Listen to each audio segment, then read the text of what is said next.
ఏమీ లేదు. పేపర్లలో రకరకాల వార్తలు వస్తుండటంతో ఏంటిది అని తెలుసుకోవడానికి రావడం జరిగింది. తర్వాత జ్వరం వచ్చినట్టు కూడా చెప్పడం జరిగింది, జరుగుతుంది పరామర్శ జరిగింది.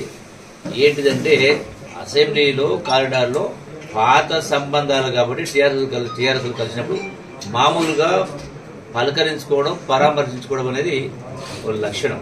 అంతే తప్ప ఏమీ లేదు. ఇవన్నీ కూడా ఊహాగానాలే, తప్పుడు ప్రచారం తప్ప ఇవన్నీ అటువంటి ఏమీ లేదని కూడా స్పష్టంగా చెప్పడం జరిగింది. అంతే తప్ప వేరేమీ లేదు. సో రావడం జరిగింది, కలవడం జరిగింది, మంచిగా టిఫిన్ పెట్టినారు.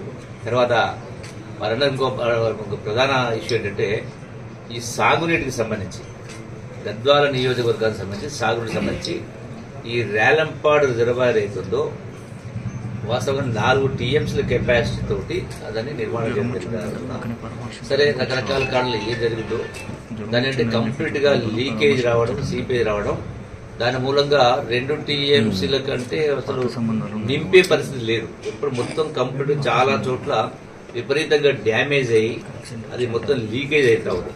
అసలు అది ఏమైనా జరిగితే ఉంటుందా, జరిగితే అనేటువంటి పరిస్థితిలో ఉంది. సో దాన్ని అంటే రైతాంగం కోసం దాన్ని సరి చేసే కార్యక్రమం కావచ్చు, అవకాశం ఉంటే దాన్ని పెంచే కార్యక్రమం కావచ్చు, అంటే రకరకాల ఇరిగేషన్ ఇష్యూస్ ఉన్నవి. ఈ యొక్క రైతాంగానికి సంబంధించి సాగునీటికి సంబంధించి పెండింగ్ వర్క్స్ ఏవైతున్నాయో వాటన్నింటిని కూడా వీలైనంత త్వరగా వాటిని పూర్తి చేసే కార్యక్రమం చేసి రైతులు మేలు చేసే కార్యక్రమం జరుగుతుంది. ఎందుకంటే ఏమీ లేదు. Thank you. గద్వాల ఎమ్మెల్యే ఏదైతే పార్టీ చేంజ్ చేయండి అని రకరకాల కథనాలు ఏవైతే వస్తున్నాయో ఆ కథనాలన్నీ కూడా వాస్తవాలు కాదని, ఆ వాస్తవాలు కాదని చెప్పేసి అపోహలను నివృత్తి చేయడానికే ఇక్కడికి రావడం జరిగింది. కృష్ణమోహన్ కూడా చాలా స్పష్టంగా చెప్పడం జరిగింది. ఈ నియోజకవర్గ అభివృద్ధిలో భాగస్వాములు కావాలని, ఈ నియోజకవర్గాన్ని అభివృద్ధి చేసుకోవాలనే లక్ష్యంతోనే నేను కాంగ్రెస్ పార్టీలో చేరడం జరిగిందని చెప్పింది. కాబట్టి తప్పకుండా మేమందరం కలిసి పనిచేస్తాము.